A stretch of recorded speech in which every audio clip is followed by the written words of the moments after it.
आज के वीडियो में हम देखते हैं कि बहुत ही प्यारा सा और बहुत ही स्पेशल सा टॉपिक स्पीड एंड वेलोसिटी यानी चाल और वेग। वन डायमेंशन मोशन में इन दोनों को समझना बहुत जरूरी है। तो पहले आज हम इनके परिभाषा के आधार पर समझेंगे और एक बार इनको हम ग्राफ के आधार पर भी समझेंगे। स्पीड क्या होता है और वेलोसिटी क्या होती है। तो जैसा कि आप ये देख रहे हैं कि बोर्ड पे मैंने लिख के रखा हुआ है, स्पीड प्रति एकांक समय में किसी वस्तु द्वारा तय की गई दूरी को चाल या स्पीड कही जाती है। यानी यदि कोई ऑब्जेक्ट पर यूनिट टाइम में जो डिस्टेंस ट्रेवल करती है ना, उस ट्रेवल किए गए डिस्टेंस और टाइम के रेशियो को ही स्पीड कहा जाता है। Speed equal distance upon time होता है, या इसे हम कह सकते हैं कि चाल बराबर दूरी बटा समय। ठीक है, आगे हम ये जानेंगे कि चाल एक अदिश राशि है। तो चाल जो है वो स्केलर क्वांटिटीज है।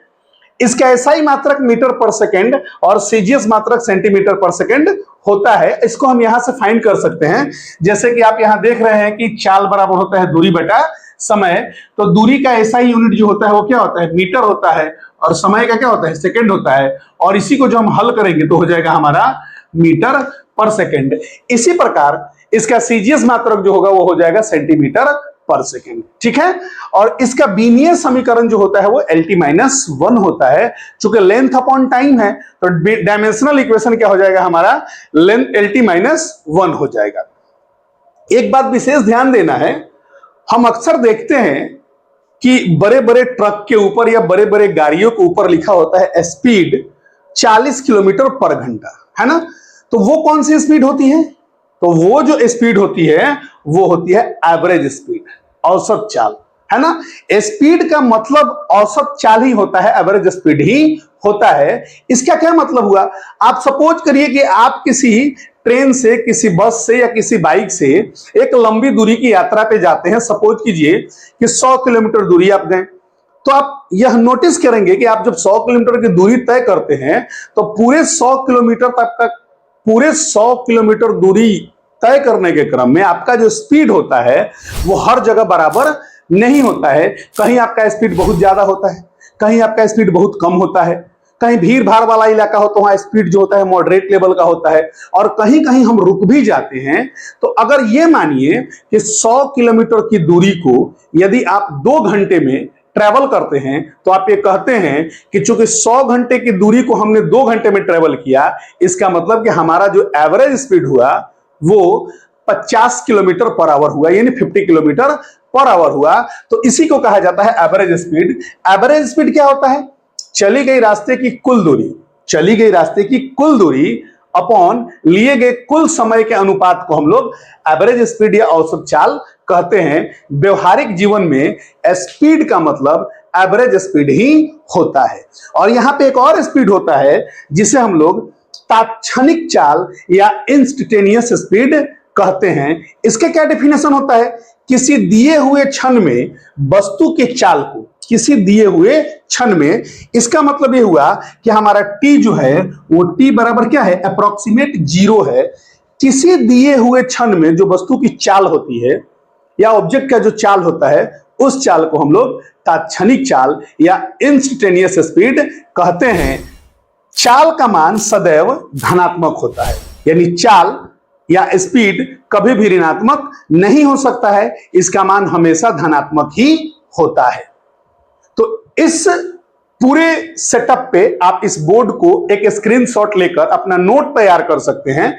इसमें आपको स्पीड के बारे में लगभग जितनी बातें आपको जाननी है 11वीं क्लास में, या आप 9th क्लास में हो या 11वीं क्लास में हो, तो इतनी बातें आपको स्पीड के बारे में जाननी है। आप इस बोर्ड का एक स्क्रीनशॉट लेकर अपना नोट्स तैयार कर लें।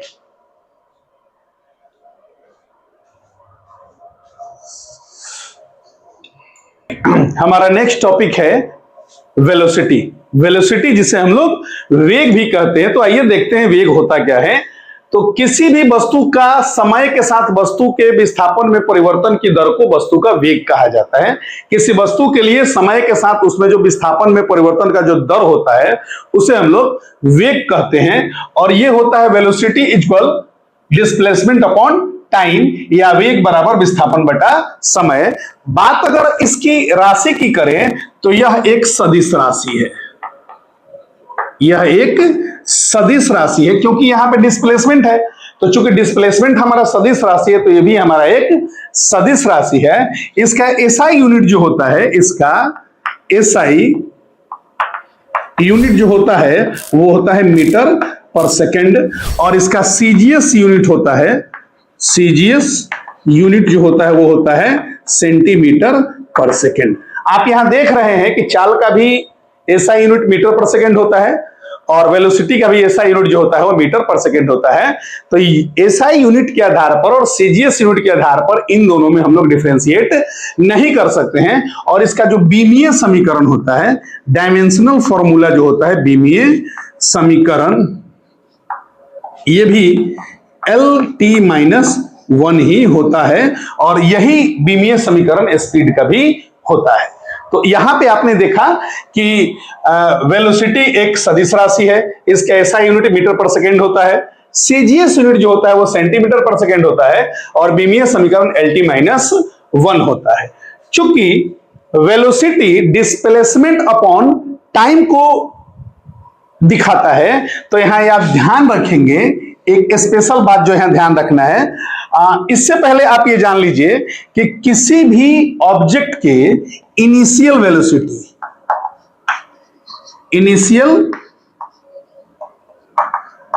वेलोसिटी को हम हमेशा u से और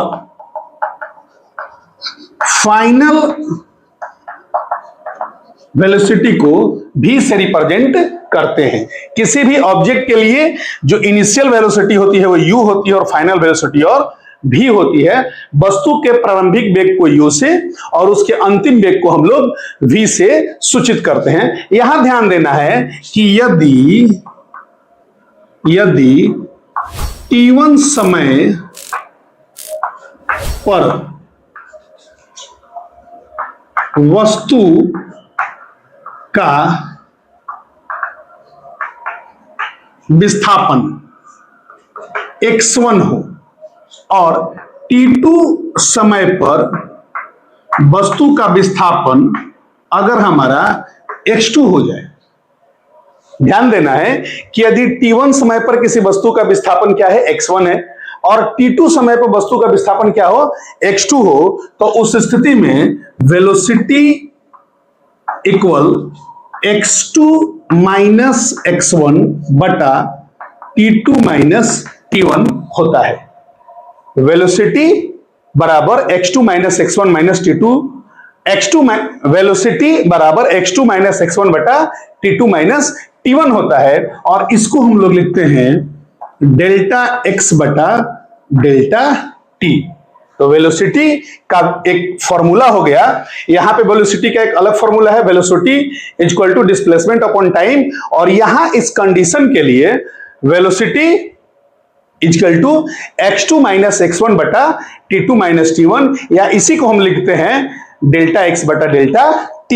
यहां ध्यान यह देना है कि टाइम थोड़ा सा बड़ा होगा। यदि टाइम को छोटा हम मान ले, क्षण में मान ले, डिफरेंशिएशन मान ले, तो उस स्थिति में यहां इसको हम लिखते हैं dx अपॉन dt, और ये जो हुआ वो हुआ इंस्टेंटेनियस वेलोसिटी।